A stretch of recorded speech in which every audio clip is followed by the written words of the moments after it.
Welcome to the Whose Body Is It podcast. I'm your host, Isabella Malvin.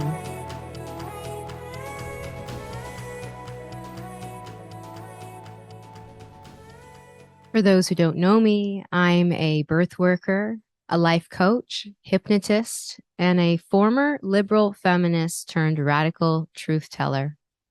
On this podcast, I expose the forces at play attempting to control our minds and bodies, such as transgender ideology, pornography, prostitution, and so much more.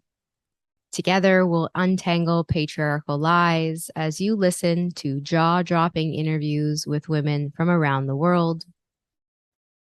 Warning, while listening to this podcast, you might find yourself triggered or perhaps notice where you've been biting your tongue on the issues that matter most to you.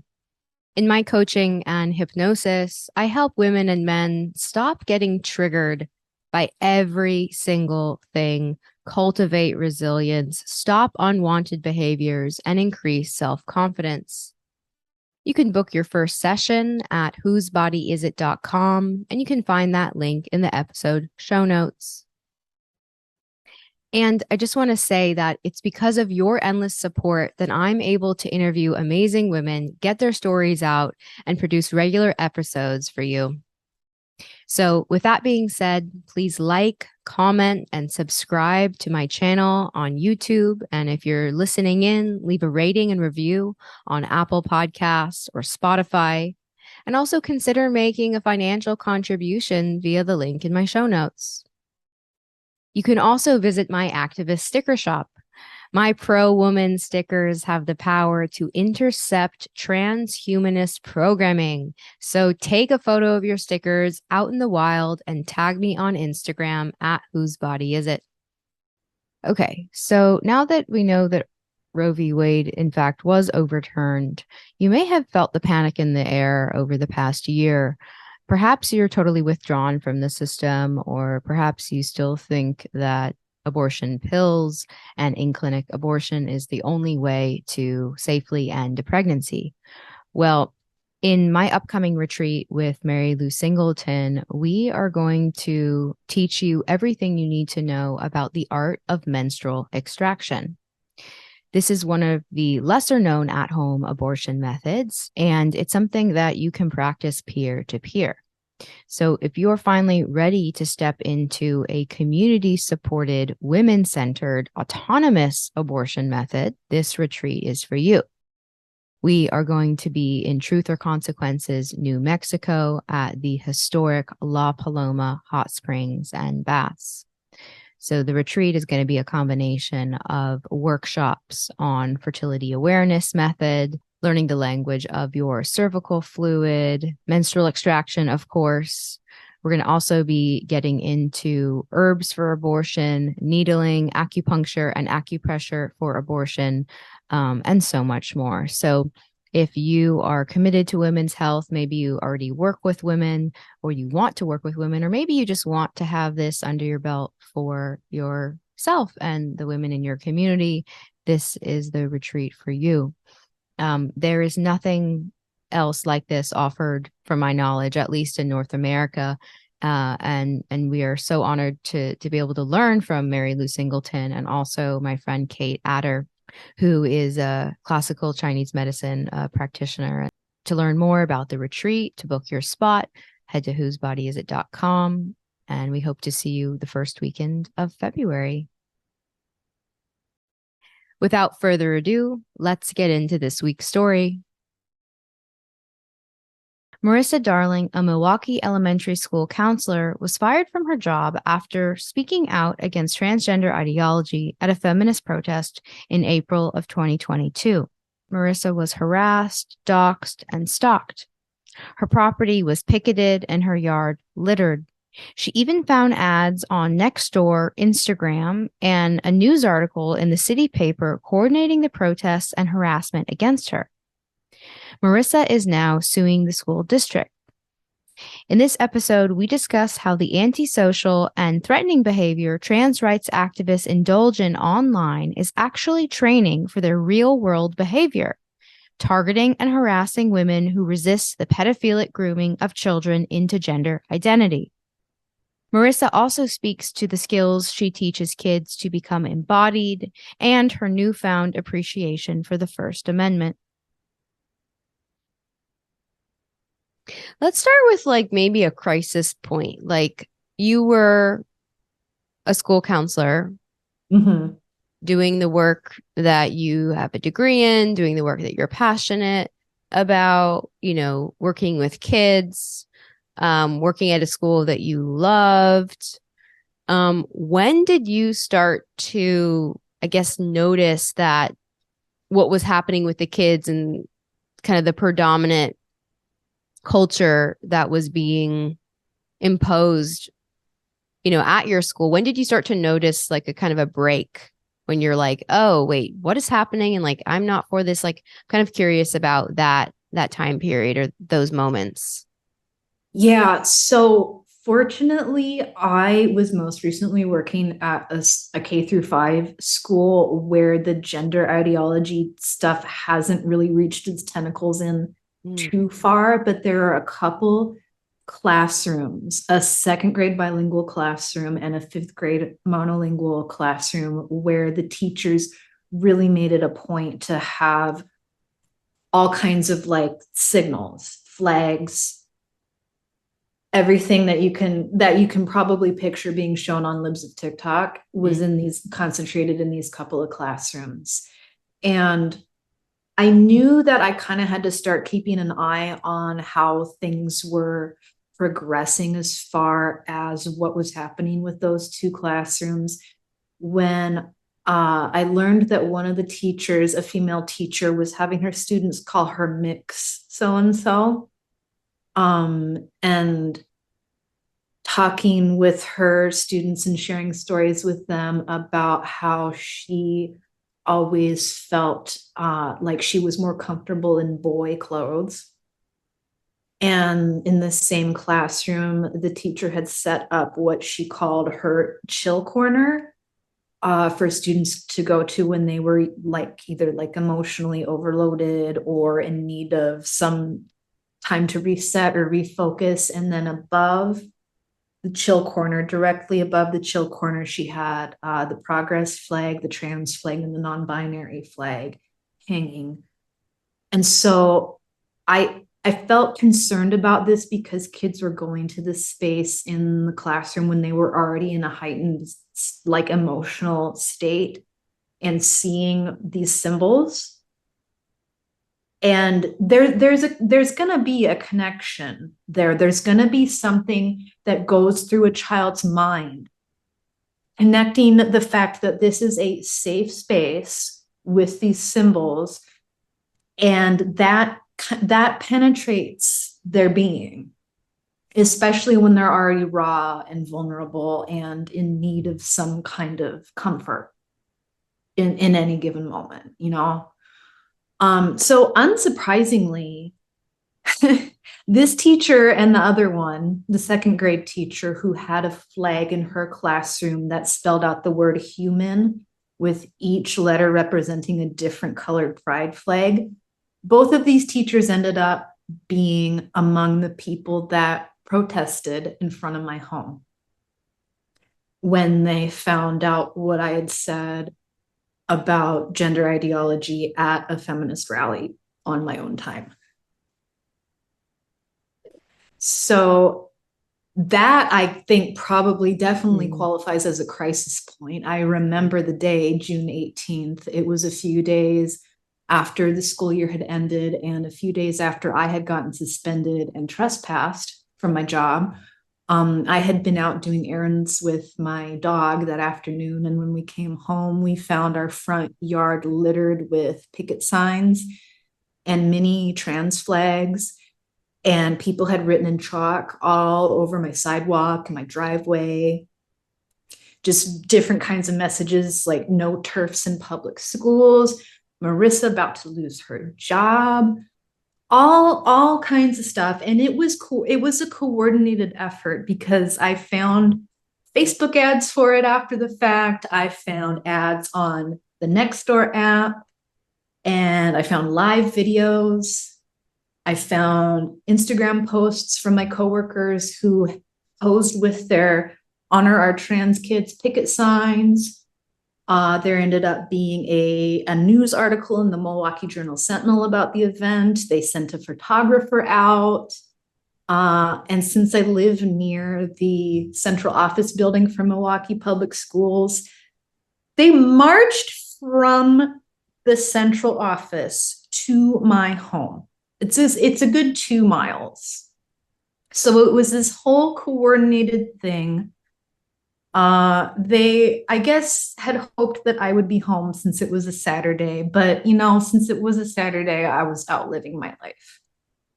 Didn't expect anything like this to happen. I didn't expect anyone to take their disagreement with what I said to this extent. But I've learned over the past few months that people are as unhinged and histrionic about their defensive gender identity ideology and trans kids in real life as they are online, because they learn how to do it online and then they don't know how to interact with people on the topic in real life at all. Yeah. This is the zero tolerance policy. Yeah. And that's the exact approach that my school district took, because there was no progressive discipline process like there's supposed to be when you've never had any kind of infraction during your employment at all. They characterized what I said as gross misconduct because I identified myself by name and said where I work. I did not implicate Milwaukee Public Schools in any wrongdoing. I didn't even mention anything about the fact that there were things going on in my school in those couple of classrooms that made me start to side-eye what was happening. I didn't do anything to harm anybody. I didn't say anything to harm anybody. I didn't even accuse anybody specifically of anything. Yet because I said the words "fuck transgenderism," stated that I was an elementary school counselor, and declared that I would not let gender identity ideology harm my students, I was subjected to harassment, stalking, doxing. I had a very special friend come pound on my windows in the dark and call me a transphobic cunt. Just some random male from the neighborhood decided to find out where I live and come around to knocking several times. That is what so was scary. So interesting about it is that the concentration of all this crazy behavior happened between June 1st and June 30th. And what's the thing that we celebrate during that time period? Summer solstice. I don't know. You're asking the wrong which. Wait. Give me a second. Between June 1st and June 30th, end of the school year. And Pride. And oh, right. June 1st is Pride. Yes. Right. So everybody decided to come out of the woodwork for Pride Month and malign little old me. And then as soon as July 1st rolled around, they were gone.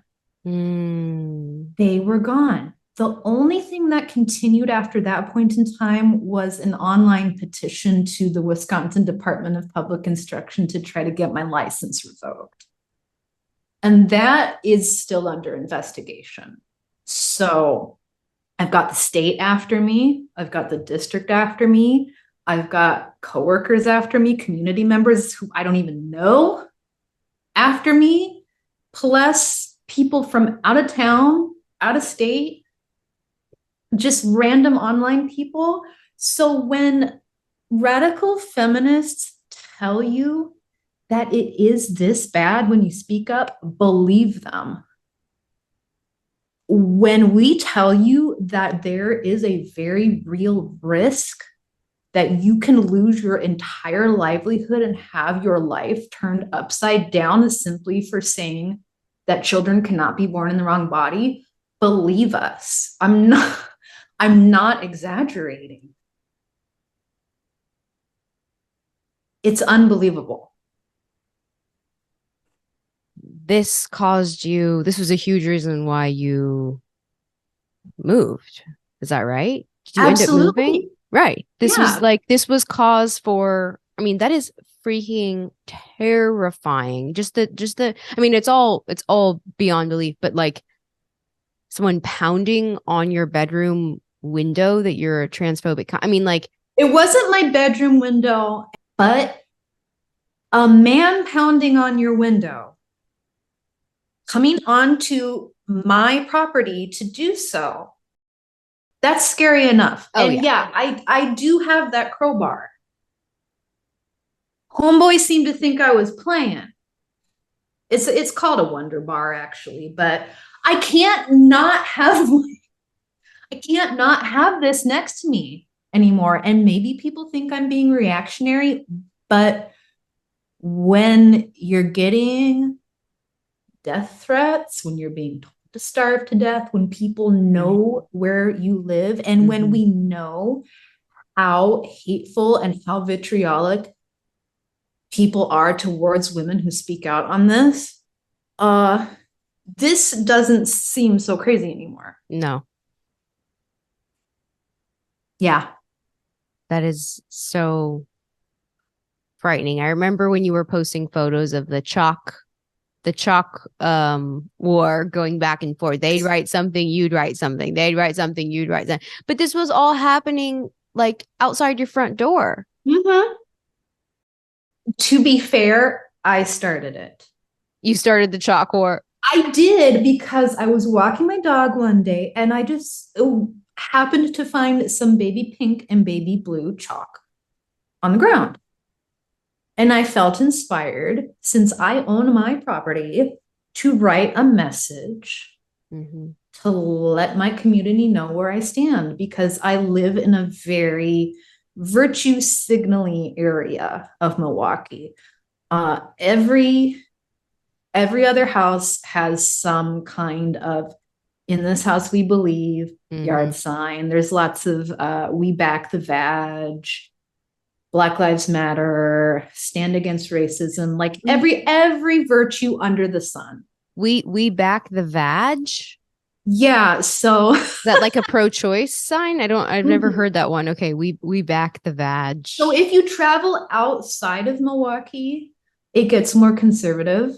And you will see homes with signs that say "we back the badge," like pro police Blue Lives Matter signs. Oh, okay. So it's a tongue-in-cheek pro abortion I see. way of saying that's a new one for me. We want women to get abortions. And you'll find different varieties of "we back the vag" signs around town. Some of them just have like a lotus figure. Some of them have like a female reproductive system. Some of them will just have like a little curvy torso with a heart over the vulva. And this is getting a little off topic, but it enrages me so much because these are the same people who cannot even tell you what a woman is, yet they will invoke the imagery of female anatomy when it suits their agenda. Totally. But, I mean, it's not even that far off topic, because it's just this whole cluster of just very skewed views on sex and gender. And they're putting it off on kids, and I'm not here for it. I can't. And so you attended it was a speaker's corner or a speak out, right? Yeah. Was it part of the Sovereign Women Speak event? What was the it context was that of the speak out weekend in Madison that it was called Sisters for Sisters. It was organized by Women's Liberation Radio News. lots of different women came out. It was so cool to be able to meet so many different women. And I was like, I hope Isabella might be there, but I know you couldn't make it out. It's okay. Oh, Kay Yang was there, Leah Keith was there. right. So many different women who we know and admire came just to have this opportunity to speak out.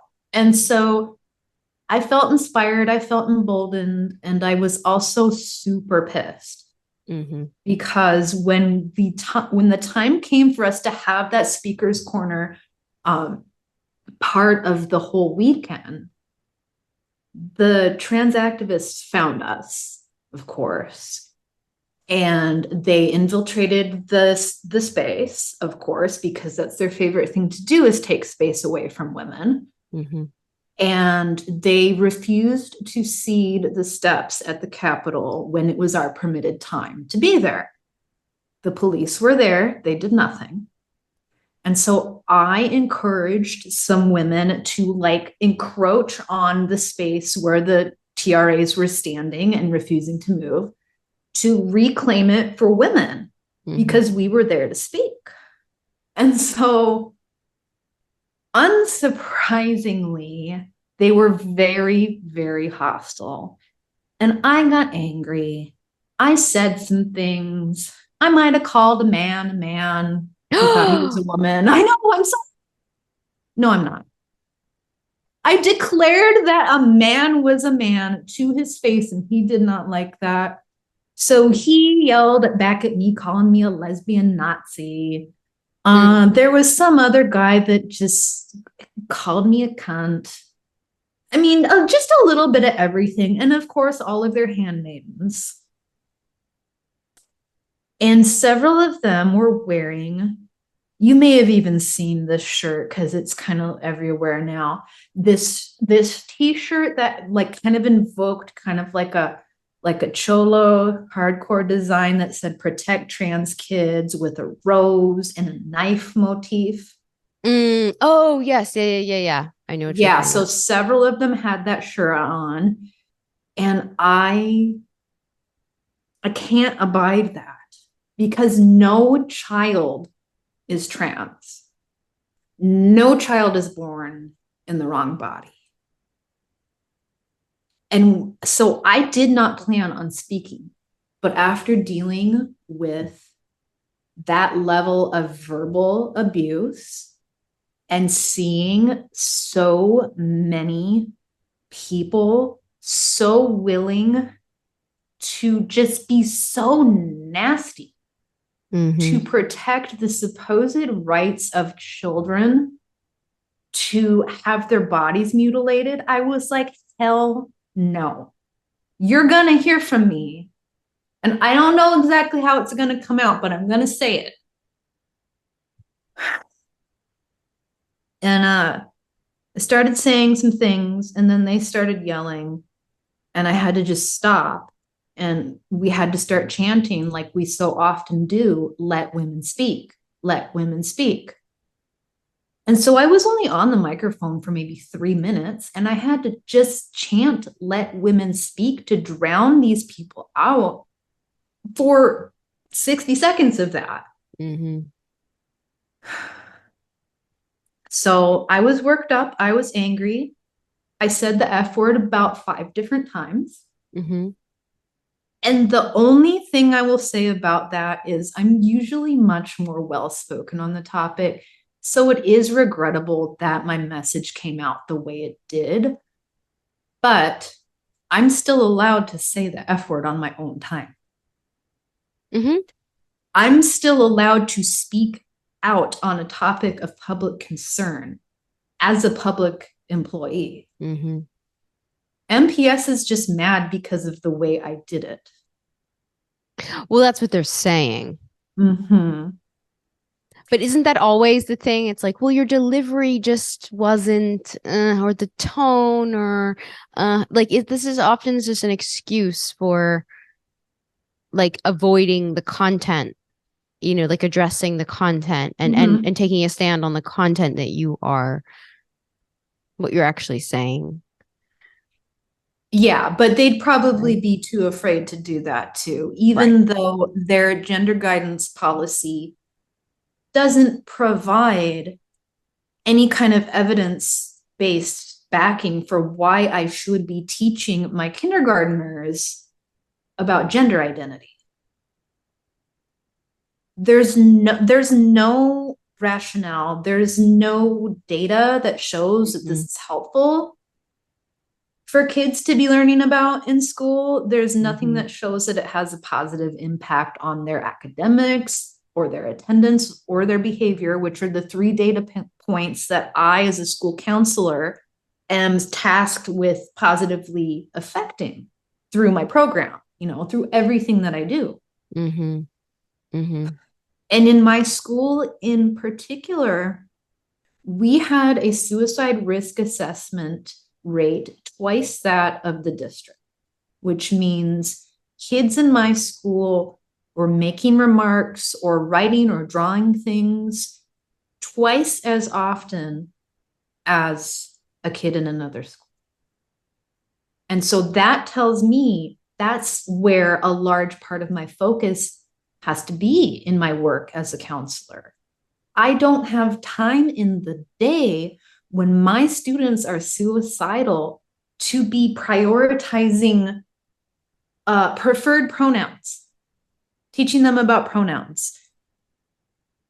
The fixation on this is suicide, reminds me of like, I think Mary Lee talked about this in the master class, like, or in other conversations we've had where like a lot of us, like, I kind of feel this is true too. Like, if we didn't know what an eating disorder was and like how to do it and like step by step guidelines on like how to like be a young girl with an eating disorder, like, do we actually believe that that's just like an inherent thought that just like comes through the female sex? No. It's like like just hearing, it's so disturbing to hear what you just shared about like the fixation being particularly high in your school around suicide. And I just think, and this is like kind of a tangent, but just all of the, all the Netflix shows and just glorified like the teen struggle, like the kind of the hero's journey of like the suicide and then the recovery, and like there's just so much content that's being consumed. And then the more, I imagine that the more it's an issue, then the more like suicide awareness things happen. It just like, it just is compounding. So that's just like kind of a tangent, but it's been coming up in, I don't know if it came up explicitly in the masterclass, but some of the moms that I'm working with now, it's just there's so much energy and attention around it. It's like, well, what do you do at that point? It's like fucking scary. But anyway, it's interesting because you've been in a school that's been navigating not just explicitly, the trans stuff, but the huge threat, supposedly that not affirming a child, has, or the threat that's, the consequence of not affirming, the child is quote trans is a suicide. So you were saying that, okay, so in your school, so your case to your school is like, why would I devote time to talking about this whole trans thing when like we have this much like more acute issue um going on? But then they might say, well, this is like one solution to reducing. Yeah, but there weren't trans children in my school. Mm. But there then, were there's but that's even better, right? For the agenda, that it's like, right, we're going, because the whole thing is there, we have the solution, we have the quote solution to the quote problem, right? Oh my right, but God. they don't. I mean, what do you think was going on with all these kids that are expressing suicidal ideation? Like, what do you think was going on there? I'm sure that some of it, at least with the older kids, like fourth and fifth grade, and especially among the girls, I'm sure some of it is the contagion factor that you're talking about and the influence of media and Mm-hmm. like the things that are like aesthetic and trendy among girls who are already dealing with body image issues and coming into their womanhood and everything, because I've Mm-hmm. had fourth graders starting their periods. Mm-hmm. So It's God. happening younger and younger, and that like teen media aesthetic is influencing younger girls. But then also there's just the fact that I worked in a high poverty school. Parents are always working. Kids take care of themselves and their younger siblings, and that shit is hard. It's hard, and kids need help developing coping skills. And these kids didn't have a counselor in their school before I came. So I don't know what they were doing or how they were coping. That's not to say that like I came in and I changed everything, but I was able to offer a service and a set of skills and relative expertise to help them navigate these things. And I took that very seriously. Mm-hmm. So, how dare somebody tell me that I need to divert my time, energy, and attention to this idea, this falsehood of gender identity, when what I see in front of me is a bunch of hurting kids that don't even know how to talk about their feelings? You know?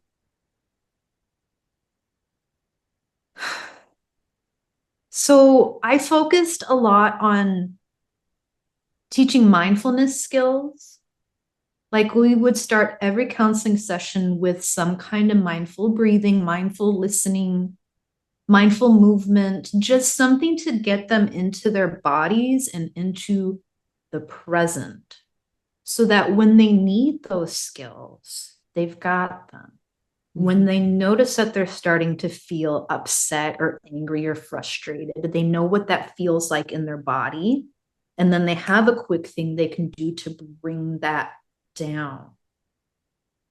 And I feel like as much as I can help kids get back into their bodies through mindfulness, they're not gonna have these feelings of being in the wrong body. Right. Because they're not. They are their body.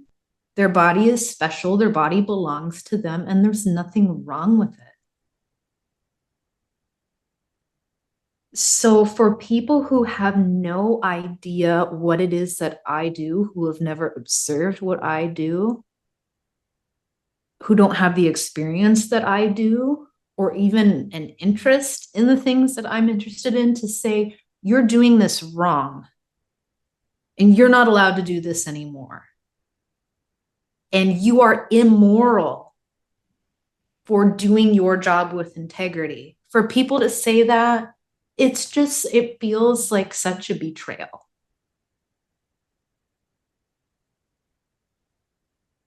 But that's what happens when these few loud people in their Protect Trans Kids shirts get their way.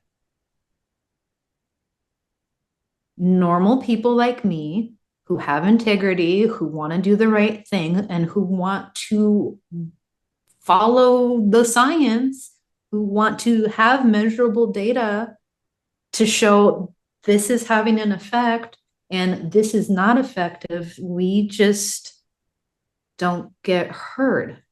And that's so like dangerous.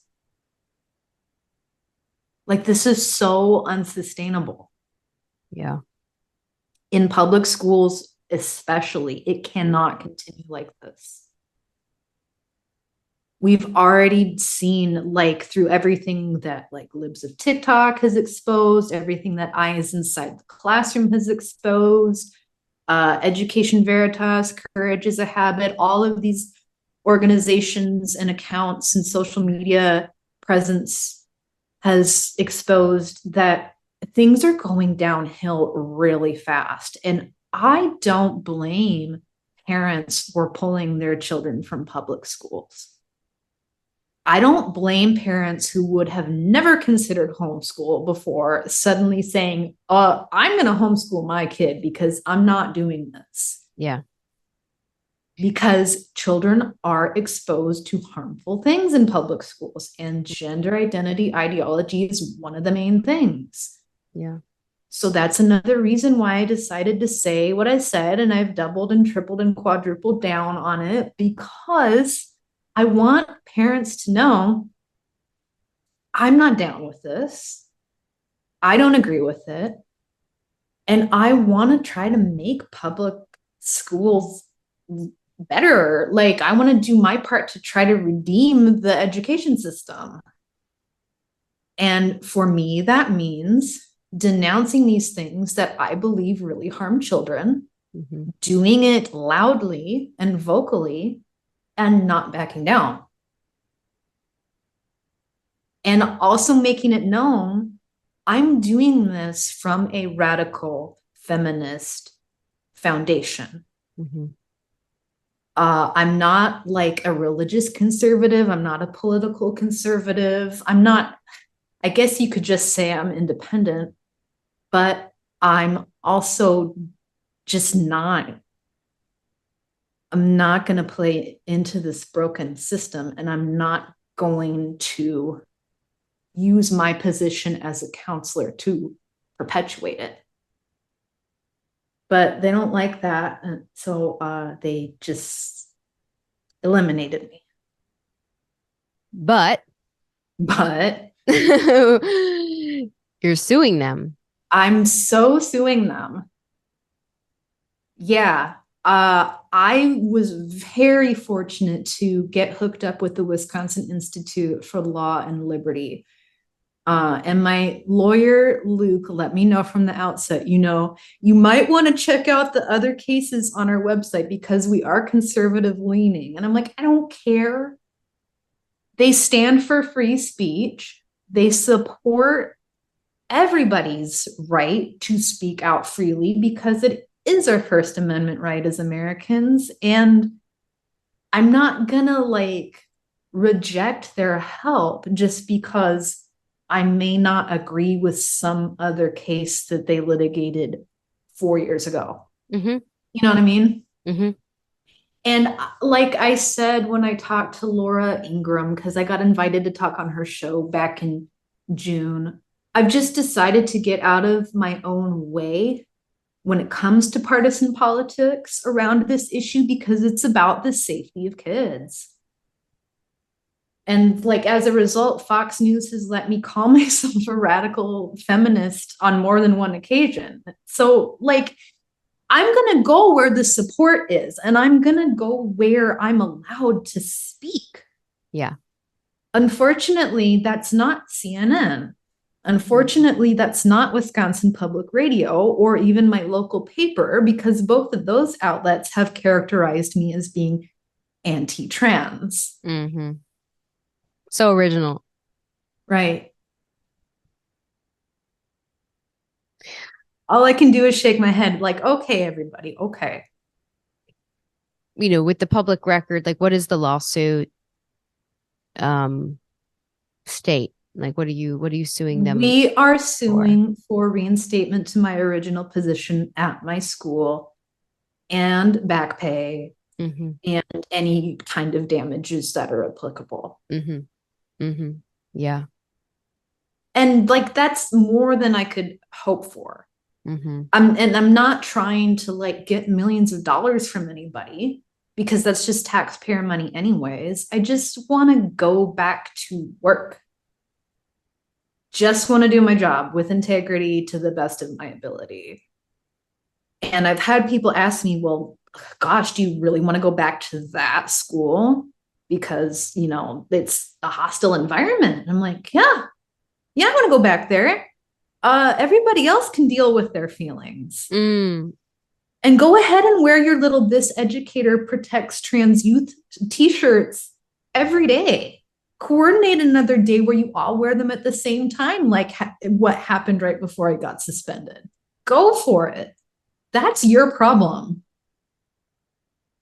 I know I'm standing in the truth. I know I'm standing in my integrity, and I know I'm doing right by those kids. So while I'm willing to discuss any aspect of what I've said with anybody who wants to talk about it, And I'm willing to apologize if anyone felt personally harmed or offended by what I said. I'm also not gonna apologize for saying that I'm not doing this. I'm not going to lie to my students. I'm not. Mm-hmm. Mm-hmm. Because no part of this gender identity ideology claptrap is true. No, none of it. I mean, I think it's amazing that you're following it all the way through. You have, we talk about like the public record of our descent, right? Like Mm-hmm. this is that. This lawsuit is real. It's historic. It's quite important, in this fight. I have you heard from a lot of other counselors and teachers that are like afraid to speak up since you've come out with your story? I haven't really yet, but I'm hoping that my op-ed that got published last week will reach more educators because Mm, I said at the very tail end of what I wrote that like I'm here to be in your corner and support you in mm, this. I wrote the piece for them so they could know the reality of what I've been through mm, and what is likely to happen to them if they speak out. But with this sense of urgency and the imperative that we must speak out, it's like our kids can't wait any longer. yeah, It's at that critical point, in my opinion. yeah. Well, I think it's really clear what you've lost, right? It's been quite severe. What have you gained? What has gotten better for you, if anything, No, since? that's great that you asked that. And like, I light up when you ask that because while my life has been completely turned upside down and I've lost some really significant relationships in my life, I have gained so much clarity in what my values are. Like, I never really thought about free speech and how incredibly important it is that we have it and how rare it is that we have it and how important it is that we exercise that right until like I was punished for doing it. So now like I'm all about free speech and I will exercise my right to free speech in any way that I so choose, in any way I see fit, without like being a bitch about it. But someone's always going to think I'm a bitch about Yeah. it. So whatever. So there's that for sure. My values have become clear to me.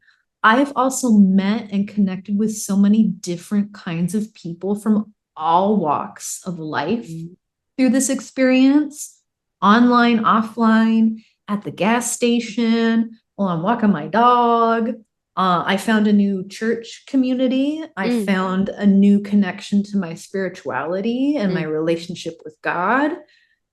I have gained so much. mm.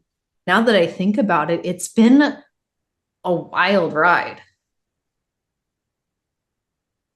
And it's all because I decided to just speak as a woman, which is my God given right. Damn it. I don't know. I'm like, we should just cut it there. That was too personal. We should just end on that note. No, that was, yeah. I think this is really like a path that we are chosen for in some capacity, and it's Mhm. not easy. And like you said, you're guaranteed to lose significant relationships, Yeah, I job really want opportunity. that. I Yeah. want that to be known and I want that to be put out there kind of as a warning, Hmm. but also as a call to courage Hmm. for other women because you can do it and you can survive. It's not easy. It sucks a lot. Like I have no money, none. But I'm standing in the truth, and that is the most valuable thing that I could have been given. So big ups to God for that, and to the women who have supported me along the way, all the cool people, especially the female ones that I've met over these past several months. It's been overall a really positive thing for my life as a whole. Sucks as far as my professional life goes, but I wouldn't change it. Yeah. Well, I'm so excited for women to hear this interview because I mean, counselors and therapists reach out to me all the time who are like, fuck this shit. I don't know what to do. Who think that they're stuck or they financially, they're in a bind, they know what the consequences are and they're afraid, understandably. So I think, I hope that that your story really, yeah, as you said, is a call to courage and inspires, at least the consideration of something outside of endorsing and going along with something that we know is wrong. It has to be a non-option anymore. And if you're still in the system and you're hearing this, like, start making your escape plan or start a committee, or there's so many things that can be done if you're feeling stuck in it. But yeah, it's not an easy decision. It sounds also like you are so committed to reforming, like what currently exists. Yeah. So there's, yeah. If at all possible. Yeah. Yeah. Well, thank you so much, Marissa. I'm going to link your Fox News op-ed and some of the other coverage and ways for women who are listening to follow you and support you. So thank you. Thank you so much. If you enjoyed this episode, please share it with a friend or family member who needs to hear this content. And if you do share it on social media, don't forget to follow and tag me at Whose Body Is It? So until next time.